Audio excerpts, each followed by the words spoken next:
อิงตามแนวทางนโยบายของพรรคและรัฐบาลที่มีต่อประชาชนบรรดาเผ่าโดยเฉพาะแม่นการอนุรักษ์และส่งเสริมฮีตของประเพณีอันดีงามที่เป็นเอกลักษณ์ของแต่ละเผ่าในนี้ชนเผ่าอาคาก็แม่นชนเผ่าหนึ่งที่อยู่ในวงคณะญาติของชาติลาวซึ่งมีมูลเชื่อและประวัติต้นกำเนิดอันยาวนานมีฮีตของประเพณีภาษาปากเว้าและการนุ่งถือที่เป็นเอกลักษณ์ของตนเพื่อเป็นการสืบต่อและอนุรักษ์รักษาฮีตของประเพณีโดยบ่ปะฮีตให้มองบ่ปะของให้เศร้ามาฮอดวันที่17เดือนธันวา2016เจ้าพกเจ้าเราพร้อมด้วยคณะกรรมการตลอดฮอดพ่อแม่ประชาชนเผ่าอาคาจึงมีความปิติสมชื่นได้พร้อมพากันประกอบส่วนทืนฮอนจัดงานบุญกินเจียงของชนเผ่าอาคาทั่วเมืองขึ้นอย่างเป็นทางการโดยการตกลงเห็นดีจากคณะประจำพรรคเมืองซึ่งได้มอบให้บ้านพญาลงนางรับเกียรติเป็นเจ้าภาพพิธีได้จัดขึ้นอยู่ที่บ้านดังกล่าวโดยการเป็นเกียรติเข้าร่วมของท่านพรหมสุขวิไลกูลกรรมการพรรคแขวงเลขาพรรคเมืองเจ้าเมืองเมืองรองมีทานบุรีวันรองประธานแนวลาวสร้างศาสตร์แขวงดงน้ำทามีทานแก้วสมพันธ์รองวันไซกรรมการศูนย์กลางแนวลาวสร้างศาสตร์ทั้งเป็นเจ้าพกเจ้าเราของชนเผ่าอาคาทั่วเมืองมีคณะประจำพรรคเมืองคณะรับผิดชอบพิธีเฉลิมฉลองงานบุญกินเจียงแขกถูกเชิญทางภายในและต่างประเทศตลอดฮอดพ่อแม่ประชาชนเผ่าอาคาและเผ่าอื่นๆเข้าร่วมอย่างหลวงหลายในพิธีดังกล่าวทานบุญทองแก้วมณีต่างหน้าในบ้านพญาลงนางก็ได้ขึ้นผ่านประวัติความเป็นมาของชนเผ่าอาคาโดยยกให้เห็นด้านหูนเสื้อหีดของประเพณีวิถีชีวิตและการเติบใหญ่ขยายตัวทางด้านเศรษฐกิจวัฒนธรรมสังคมของชนเผ่าอาคาแต่อดีตจนถึงปัจจุบันชนเผ่าอาคาในเมื่อก่อนแม่นดำรงชีวิตอยู่สป.จีนแต่บ่มีไผสันนิษฐานได้ว่าเขาเจ้าดำรงชีวิตอยู่นั้นจักปีจึงเคลื่อนย้ายลงมาตอนใต้ของสป.จีนโดยมีถิ่นฐานเดิมอยู่เขตมณฑลกวางเจาและมณฑลยูนานจากนั้นได้เคลื่อนย้ายไปอยู่เมืองวาและเมืองเซียงตุงประเทศเมียนมาสาเหตุที่พาให้เขาเจ้าเคลื่อนย้ายแม่นย้อนการลบหลีกสงครามการบีบบังคับของศักดินาห่อต่างๆและเคลื่อนย้ายลงมาดำรงชีวิตอยู่ประเทศเมียนมาเป็นเวลา500 ปีแล้วจึงเคลื่อนย้ายมาตั้งถิ่นฐานอยู่ที่ประเทศลาวปัจจุบันทั่วเมืองมีชนเผ่าอาคาจำนวน73บ้านมีพลเมือง23,069 คนหญิง 11,423 คนชนเผ่าอาคาของพวกเฮาในเมื่อก่อนเอิ้นว่าชนเผ่าอีโกมาในปัจจุบันได้เปลี่ยนชื่อมาเป็นชนเผ่าอาคาอย่างเป็นทางการและจัดชนเผ่าอาคาเข้าในหมวดภาษาจีนติเบตโดยมีภาษาปากเว้าการนุ่งถือที่เป็นเอกลักษณ์ของตนทั้งได้ยกให้เห็นถึงประวัติความเป็นมาของการสร้างตั้งบ้านพญาลงนางบ้านเจ้าภาพซึ่งได้รับการสร้างตั้งขึ้นแต่ปี 1932 ในเบื้องต้นมีเพียงแต่96 ครอบครัวมีพลเมือง523 คนหญิง243 คนโดยการนำพาสร้างตั้งบ้านในเวลานั้นแม่นทานกองยูทานซอกองทานอาปิทานแพวปึทานอาแม่และทานอาตัวน้อยข้าพเจ้าต่างหน้าอำนาจกับผู้ครองบ้านก็คือต่างหน้าพี่น้องพ่อแม่ประชาชนชาวบ้านพญาหลวงนางขึ้นผ่านบทสรุปประวัติย่อของเผ่าอาคาเหมาะเฉพาะบ้านพญาหลวงนางมีดังนี้ 1. ประวัติความเป็นมาของชนเผ่าอาคาผู้ติเบตสปป.จีนแต่บ่มีไผสามารถสันนิษฐานได้ว่าเขาเจ้าอยู่บ่อนั้นได้จักปีจึงเคลื่อนย้ายเขาเจ้าได้ลงมาทางตอนใต้ของประเทศจีนซึ่งมีถิ่นฐานเดิมอยู่มณฑลกวางเจาและมณฑลยูนานได้เคลื่อนย้ายมาอยู่เมืองวาและเขตเซียงตุงประเทศเมียนมาสาเหตุที่พาให้เขาเจ้าเคลื่อนย้ายแม่นการหลบหลีกสงคราม การบีบบังคับของศักดินาต่างๆและได้ซอกหาที่อยู่อาศัยการผลิตที่มั่งคงอยู่ประเทศเมียนมาเป็นเวลา500 ปีแล้วได้เคลื่อนย้ายมาอยู่ประเทศลาวมาฮอดปัจจุบันมีชนเผ่าอาคาต่างภูมิลำเนาอยู่บรรดาภาคแขวงภาคเหนือของประเทศลาวเช่นแขวงผงสะลีแขวงหลวงน้ำทาแขวงอุดมไซและแขวงบ่อแก้วสำหรับชนเผ่าอาคาอยู่เมืองรองเมืองสิงห์ตามผู้เฒ่าผู้แก่เล่าสู่ฟังเขาเจ้าได้เคลื่อนย้ายข้ามแม่น้ำของมี3 จุกโดยกันคือท่านดอนใจเขตซุบลอยเมืองรองท่าเสียงแข็งของเมืองสิงห์และทำบุกคุของเมืองสิงห์มาถึงปัจจุบันได้ประมาณ200 กว่าปีสำหรับชนเผ่าอาคาอยู่เมืองแขวงบ่อแก้วแม่นได้อพยพจากเมืองรองในปี1968และเมืองเวียงคาในปี1986ปัจจุบันชนเผ่าอาคาบ่เฉพาะแล้วอยู่เมืองรองประกอบโดยมี3 แสงคือปูรีแล้วก็กอเพียแล้วก็จีจอเสริมตั้งแต่เดิมมาก็เจ้าได้ตั้งบ้านอยู่สลับซับว่างชนเผ่าอื่นอยู่เขตผู้ดอยและเขตทุ่งเพียถึงปัจจุบันชนเผ่าอาคาอยู่เมืองรองมี73 บ้านนับทั้งบ้านน้อยและบ้านใหญ่มีพลเมือง23,000กับ69 คนยิง11,423 คนมีสมาชิกพรรค323 สหายยิง30 สหายมีพนักงาน85 คนในนี้เข้ากรรมการพรรคเมือง2 คนยิง1 คนชนเผ่าอาคาของพวกเขาในสมัยก่อนเอิ้นว่าเผ่าอีกอปัจจุบันได้เปลี่ยนชื่อเอิ้นจากเผ่าก็มาเป็นเผ่าอาคาอย่างเป็นทางการและได้จักสานชนเผ่าอาคาเข้าอยู่ในหมวกภาษาจีนทิเบตพวกเขามีภาษาปากเว้าการนุ่งถือเป็นเอกลักษณ์ของชนเผ่าจนถึงปัจจุบันนี้ตัวแมง2ประวัติความเป็นมาการสั่งต่างบ้านพญาหลวงนางบ้านพญาหลวงนางได้สั่งต่างปี1932ได้อพยพจากประเทศเมียนมาผู้นำพาต่างบ้านในเวลานั้นมีทางกองยูทางซอกองทานอาปีทานแถวปื้อทานอาแมและทานอาโตหน่อยเป็นเวลา80หลังคาเฮือนมีครอบครัว6 ครอบครัวมีพลเมืองทั้งหมด523 คนยิง243 คนฮอดปี1968มีศึกสงครามเกิดขึ้นและ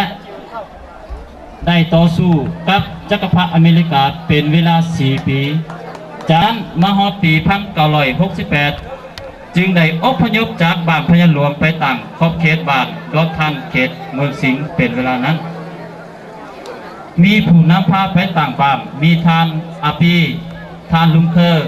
และทานอาซือลุวะและทานอาโตโลอูมี90 หลังคาเฮือนมี113 ครอบครัวมีพลเมืองทั้งหมด600 คนยิง332 คนได้ดำรงชีวิตอยู่เมืองสิงห์เป็นเวลา7 ปีภายหลังปลดปล่อยสากมาฮอดปี1974บ้านพญาหลวงนางเขตเมืองสิงห์ได้ยกย้ายกลับคืนมาตั้งบ้านพญาหลวงนางเขตเมืองรองผู้นำพาไปตั้งบ้านมีท่านโลอูท่านอาโตท่านพลอท่านอาดุและท่านมุโย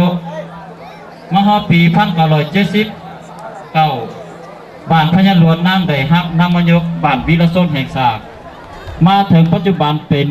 หน่วยพักแขนหูนำพาหอบด่าน7 สมัยและได้ฮับเบาอย่างยืนบ้านพัฒนาเป็นบ้านพญาหลวงนางมีลอยกับเสาหลังคาเฮือนมี174 ครอบครัวและมีพลเมืองทั้งหมด890 คนยิง460 คนลูกแมง3เรียกงานเศรษฐกิจอิงตามแนวทางนโยบายของพรรคเกี่ยวกับการจัดตั้งแก้ไขความทุกข์ยากเพื่อนำเอาประชาชนลุกพ้นออกจากความด้อยพัฒนาในปี2020และให้ประชาชน ยุติทางป่าเฮ็ดไร่โดยพื้นฐานในปีอันนี้ขอเฮียนเซินทานสีเกี่ยวแสนพันคำคณะกรรมการส่วนเผ่าอาคาคืนพานขอตกลงของเจ้าเมืองวาโดยการมอบใบส้มเซยให้แก่ผู้ที่อุปถัมภ์ขำสู่ซวยเรืองานบนกินเจียงส่วนเผ่าอาคาเป็นเกียรติคืนมอบในแม่นเจ้าเมืองรองเงาะขอเฮียนเซินเฮียนบรรดาทานแขกผู้แทนท่านยิงและท่านไส้ทางภายในและต่างประเทศที่ครบและดับถืออย่างสูงข้าพเจ้าตั้งหน้าทางสุภาอาคาฐานขอตุกลุ่มของท่านเจ้าเมืองว่าโดยการสุ่มเสยบุคคลและคุ้มครองดีเด่นในการประกอบส่วนทางด้านเงินคำทุกปัจจัยอิงตามดำรัสของนายกรัฐมนตรีฉบับเลขที่121/นย.ลงวันที่24 กุมภาพันธ์ 2010ว่าโดยการเพิ่มทวีเวียกงานแข่งขันย่อๆในระยะใหม่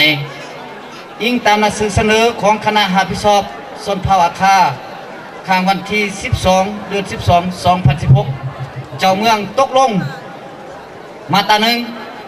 มอบใบสมเสยให้บุคคลที่มีผลงานดีเด่นในการประกอบส่วนด้านวัตถุเงินคำให้แก่การจัดงานกินเจียงของเผ่าอาคาประจำปี 2016มีจำนวน 34 ท่านมีรายชื่อดังนี้ 1. ท่านโลตาตำบ้านหลังผ้าไหมช่วยเหลือจำนวนเงิน5 แสนกีบ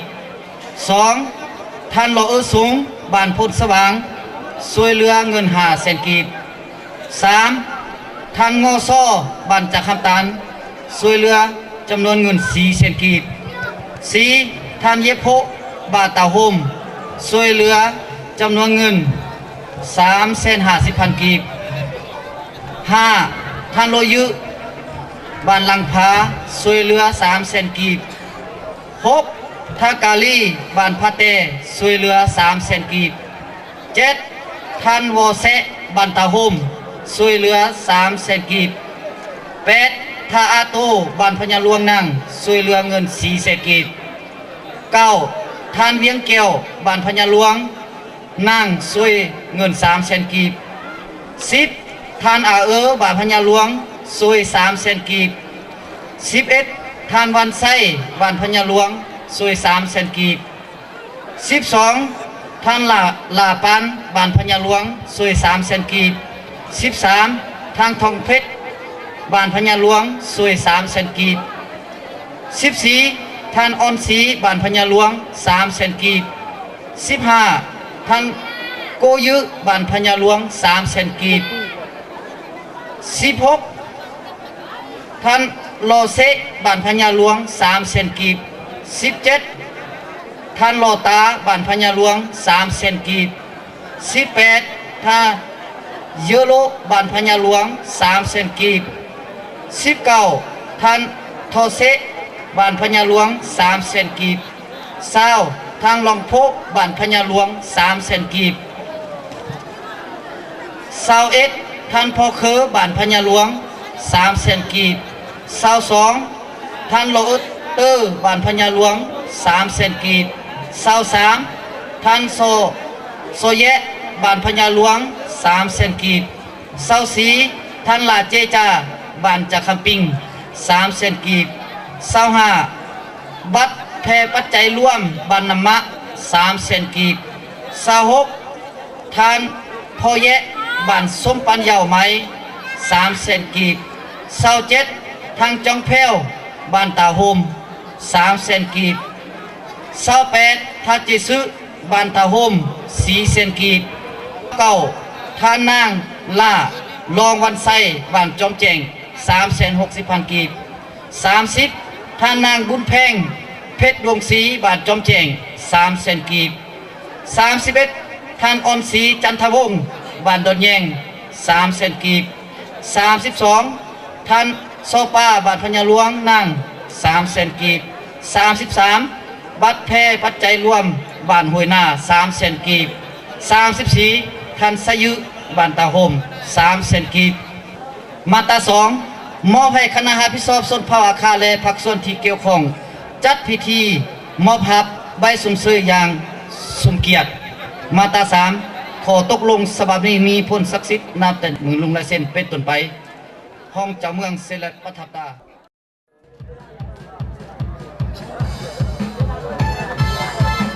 เป็นเลขาท่าเมืองเจ้าเมืองร้องให้ผู้เกียรติของไร่สุขศรีขอ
นอกจากนั้น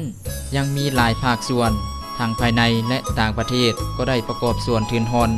เข้าในพิธีเฉลิมฉลองงานบุญกินเจียงของชนเผ่าอาคาครั้งนี้พร้อมเดียวกันนี้ทานมีโยต่างหน้าชนเผ่าอาคาเมืองเสียงลาบแขวงทาคิเล็กประเทศเมียนมาก็ได้กล่าวถึงความหมายความสำคัญของการจัดงานบุญกินเจียงของชนเผ่าอาคา你啥我路嘞都做铺嘛，因为我还冇听我那个呐，老我上爬我们嘞，我老米圈就上爬，找我妈妈，我哈阿卡说就啥的，好听好皮尔米呢，因为阿卡啥的拉哈提前，你好提西。นึกซาอูเวจกากามโมมิเนยวันนั่นลูกเรื่องคือมาคือน่ายาตาจีอาคาคัดทองพาที่หูใส่ที่หูที่ซีใส่ที่ซีคือรวยราคาที่เช่ดาชาดาเลียพายฮอทีฮอพินเนลาสีเล่ไอหมอมีอาคือมิเนมามือมาเจ้าขอเนบิจจีโอยมือยจาคำฮัชากลงกลเนนิสาจาใจบิดมาเลลาติเชตัวจบกูมาจากนั้นทานเกี้ยวสมพันธ์ลงวันไซกรรมการศูนย์กลางแนวลาวสร้างชาติทางเป็นเจ้ากกเจ้าเหล่าของชนเผ่าอาคาโทเมืองก็ได้แสดงความขอบใจต่อกับภาคส่วนที่ได้ให้การสนับสนุนและประกอบส่วนทืนฮอนให้แก่การจัดงานบุญกินเจียงของชนเผ่าอาคาครั้งนี้ทั้งได้มอบของขวัญให้ผู้ที่สนับสนุนตื่มอีกอีนาดูน้ำมันเสียแฉน่พิโลมาละเอน่อายุนี้เมนูชอนักข้อคือบัญญัติจอดสหังละอือเน่ก็คือมีอายุเยอะอยู่อ่ะน้าไม่พอกับโม่ยังมือมีอ่ะแต่ลูกค่ะลามันเอ็นมีหาพิโลมาเลยละอือเน่อันนี้พี่หนูมาตื่นล้านเน่คาเฟ่กัดล้านเน่ที่ตั้งตัวจะล่าอยู่มือมีอ่ะและคือการน่ะลงได้เลยมาถึงเมนูอยู่มือถือดูเขาลดได้เลยมาแล้วงอตึงมาขาดเสขาดไม่ก็จอเนี่ยยืนอยู่และก่อนเราคือเมียและไม่เผื่อละหม้อเนี่ยที่เจบีมายาและ เอ้หอนเนี่ยปัตตุปตาจิฮาลาเลไลเอเนงือบาลานเนมอนเนน่ะบังอยู่เนี่ยเด้อบังเด้ออันนี้พี่โยเนี่ยพามาจ่อจ่อลานเนลมในผลนั้นไม่แต่มาแล้วทีเดียวบินเนี่ยมาก็ดื้อต้องมากางอยู่นิ้วแหละเอ้หอจะมาแค่ถึงกันนะลงได้เลยมาแหละทำสู้เรื่องเงินเรื่องยังเนาะสันทางนี้ก็บ่มียังมีแต่ว่าเครื่องของสันเผาเนาะขอตอบ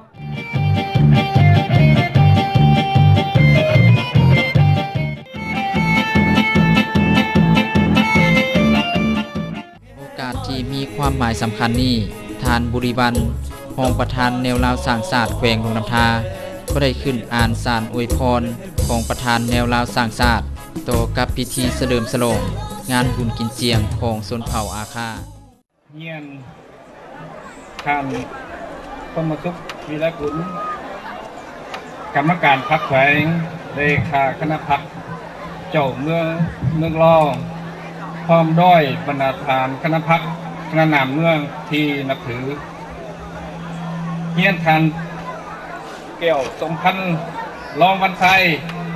กรรมการศูนย์กลางเนี่ยเราสักษาพร้อมด้วยคณะพิศอบจัดบุญประเพณีของเผ่าอาคาที่เมืองร่องที่นับถือบรรณาทานแขกภายในและต่างประเทศที่ฮับแพงพี่น้องเผ่าอาคาที่ฮับแพงทั้งหลายข้าพเจ้าขออนุญาตอ่านสารอวยพรของประธานศูนย์กลางเนี่ยเราต่างตาต่อพี่น้องบรรดาเผ่าเนื่องในโอกาสงานบุญปีใหม่ของพี่น้องบรรดาเผ่าได้เวียนมาบรรจบครบรอบอีกวาระหนึ่งซึ่งพี่น้องบรรดาเผ่าได้เคยจัดต่างปฏิบัติกันมาเป็นเวลาโดนนานในระยะเวลาเดียวกันนี้พี่น้องประชาชนบรรดาเผ่าทั่วประเทศก็พ่วงเบิกบานมวลซืนในผลสำเร็จของการสร้างสาพัฒนาครอบครัวในปีผ่านมาจัดต่างการพันขยายมติกองประชุมใหญ่ขังที่10ของพรรคยาเป็นขบวนกดฝืนพร้อมกันนั้นมีหลายบ้านได้เฮ็ดให้สำเร็จแผนการไกลเป็นบ้านที่ได้รับประกาศหรือพ่วมสู่ชนปฏิบัติแผน3บ้านวัฒนธรรมบ้านเบ็ดยางสาธารณสุขบ้านปลอดคดี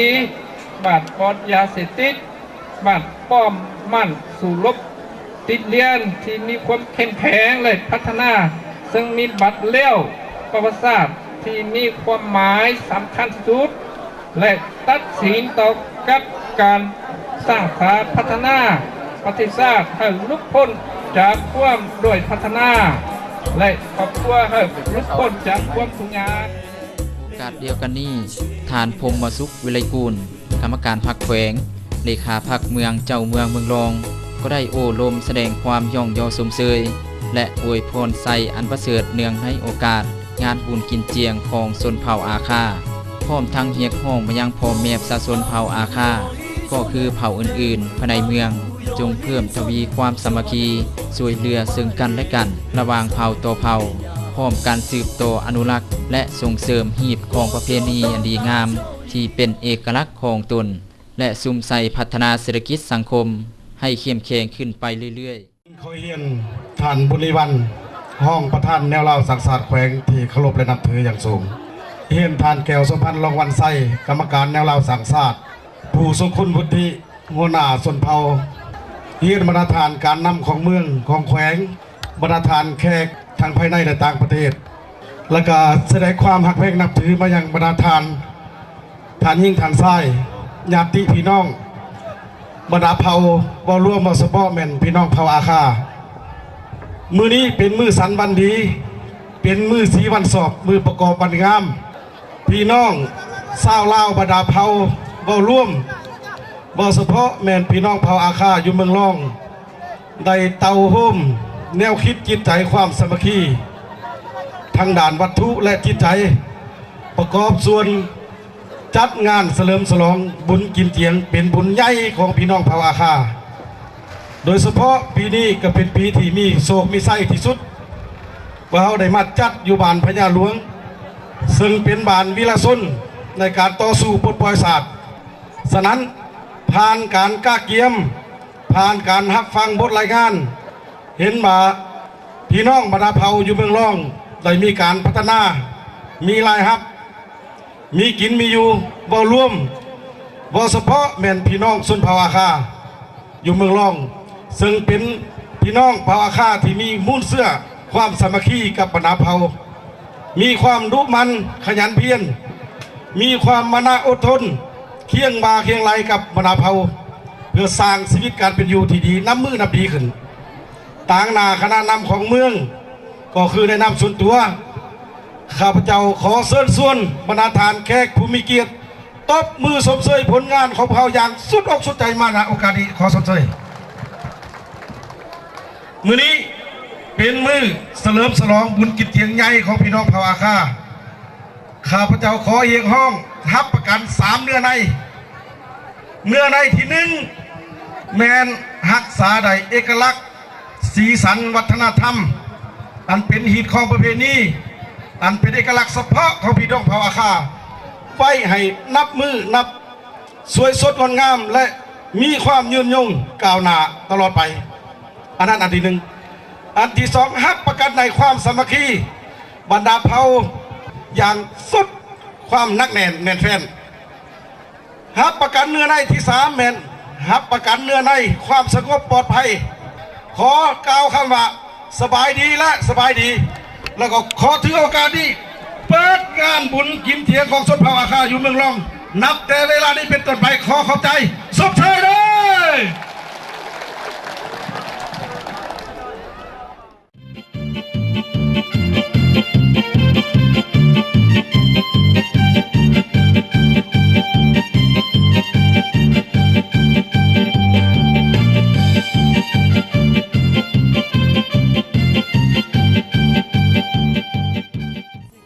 หลังสำเร็จพิธีเป็นทีเรียบร้อยแล้วคณะนำขั้นแขวงขั้นเมือง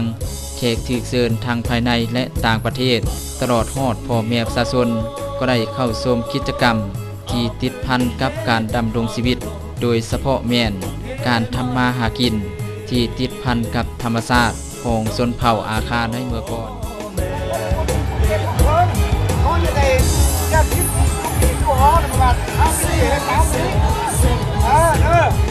ตัวนี้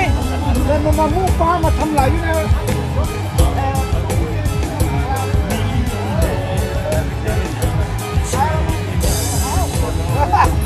ตัวนี้สี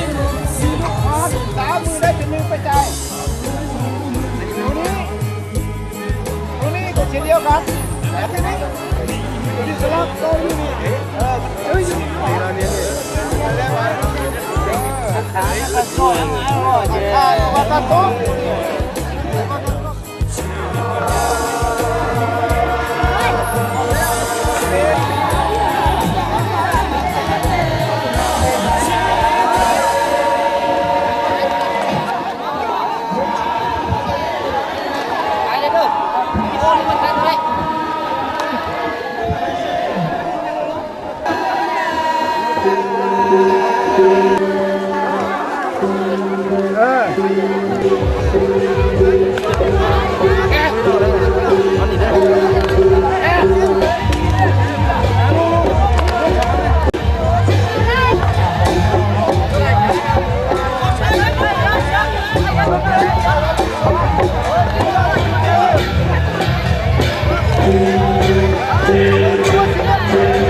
จากนั้นก็ได้รับชมการแสดงศิลปะวรรณคดี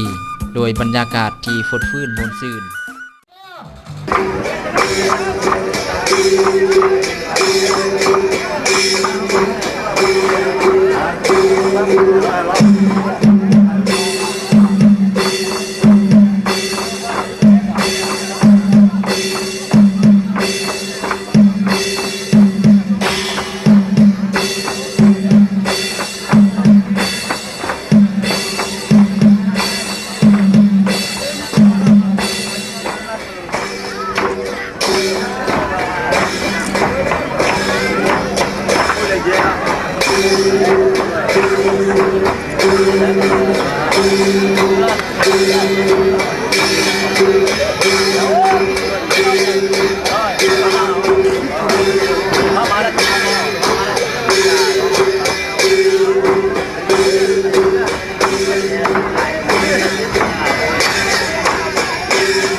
là ta si biết thô phiêu sa la phiêu sư du ma di ga nha lo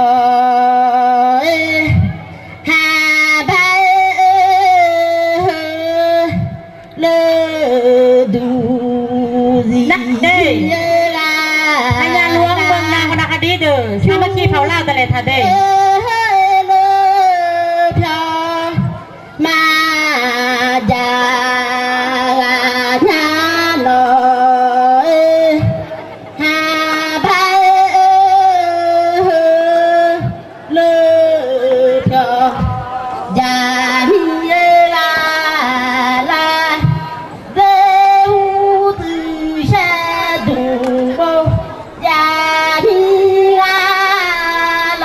cuma sikit mana dia mari. Ada ni kapal itu na. Betul sikit na. Di macam apa?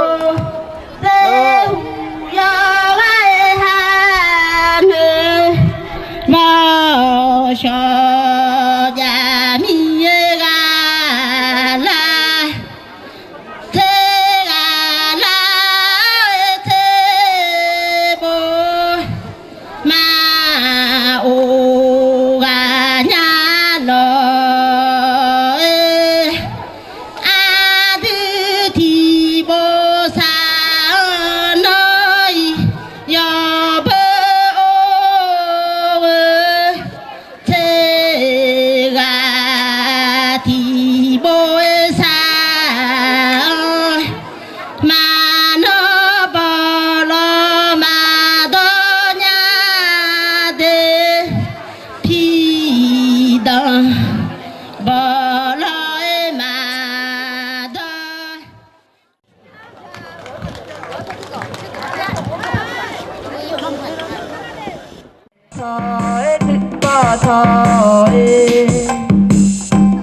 a kha thì để là thì go ya ya lo mà từ kha thơ pha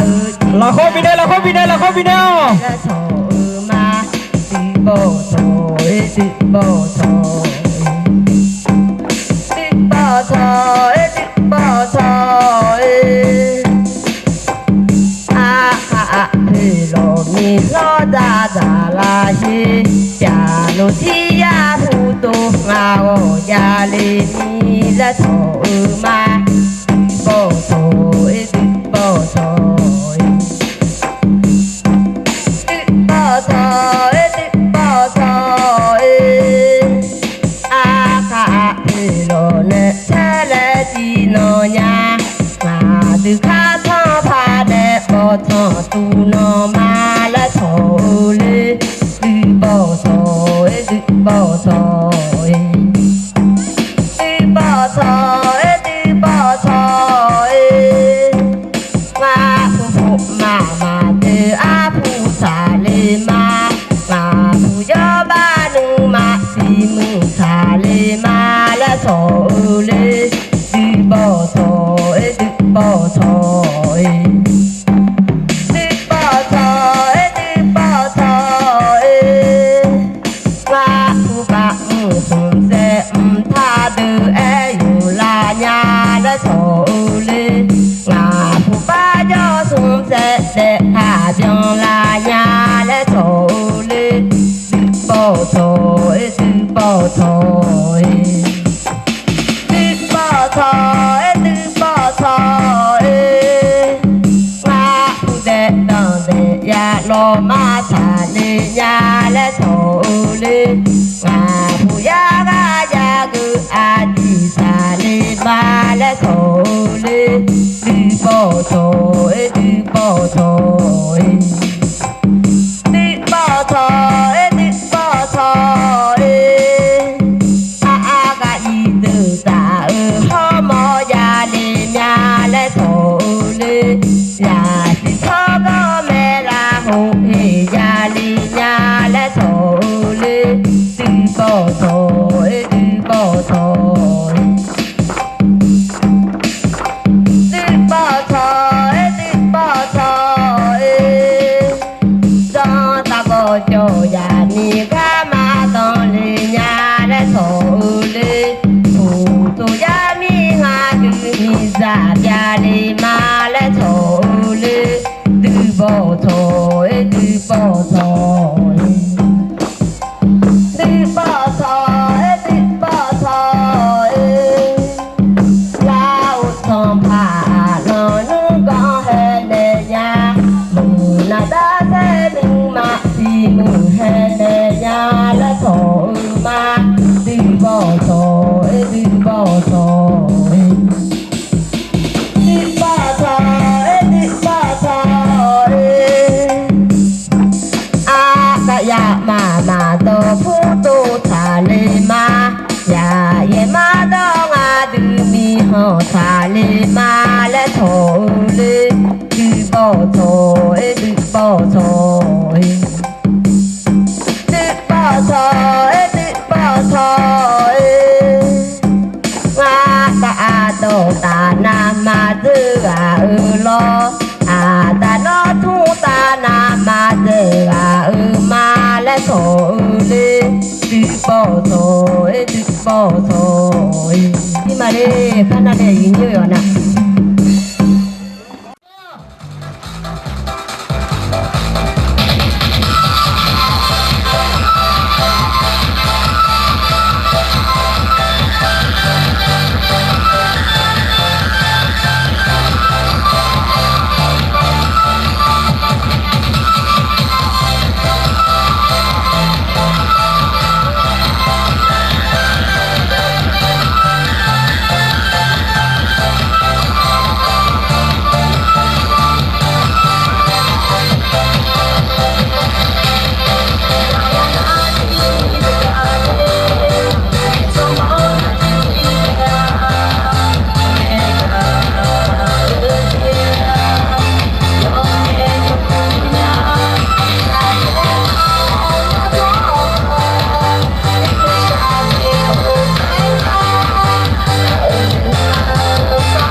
ขอเรียนเชิญศพรายการมาจากวรรณคดีมาเตะแขวงนอกขอเรียนเชิญเด้อ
วนบงามบขอบใจหลายนะสำหรับเสียงตบมือเนาะ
傻瓜，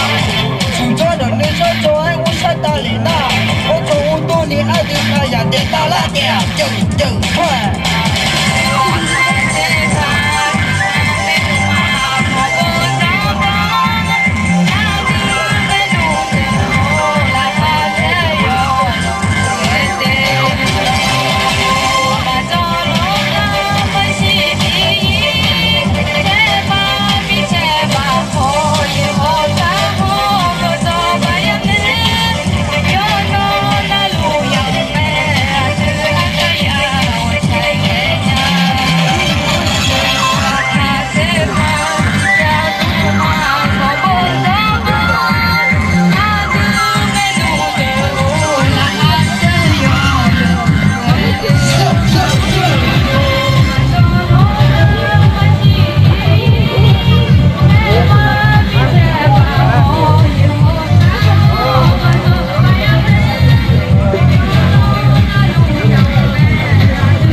줘 아무호 비바보셔라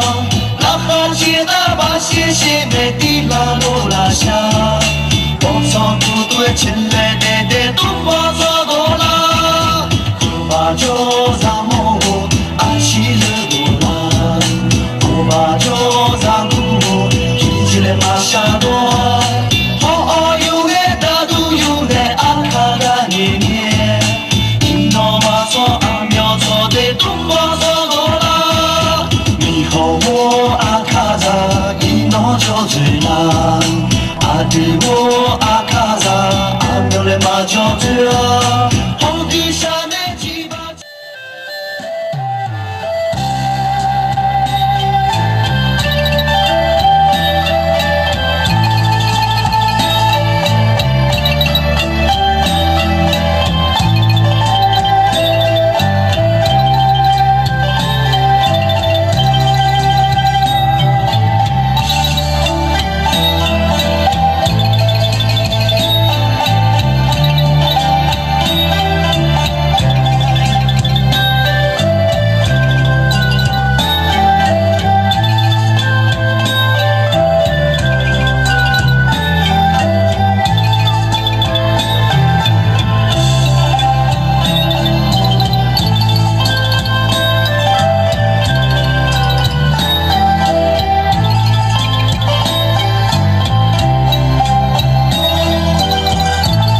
马超不得马路呀，不长马都没有马钱呀，钱了这个都帮超啦，咪咪有都听有你面，阿侬阿爷包个毛桥，不得啥呢，不干病了，让到活到听那有你面，阿对到我拖那都瞧不到不，会马你流呢，就瞧不瞧呀。可能只要去成功的那都马别了，怕马会阿对没弄，不差的好弄的，都马超呢，切啊不，嘎当帮都帮超，也苦咱呢都帮超，阿陪罗那都帮超嘛，陪罗啥子弄哎都帮超。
เตะจ้ะเนาะ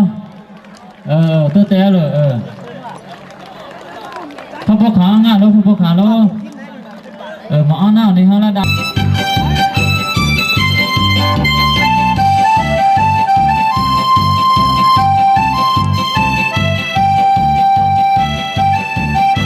tu bà như gì vậy nào là phải bắt tay xe là bắt tay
หัวนำบัก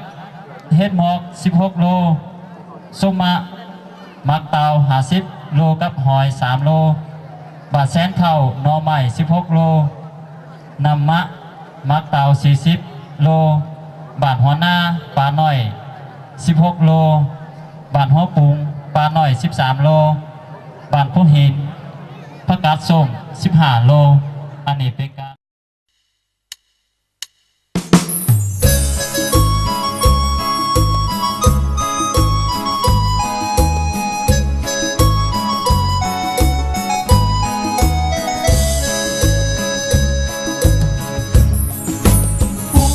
阿鲁有一座呢，得门阿鲁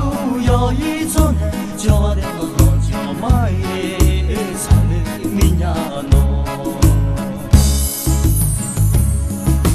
我就当大叫一年哟，公差大来个米马车个门，叫的我叫买的米呀喏。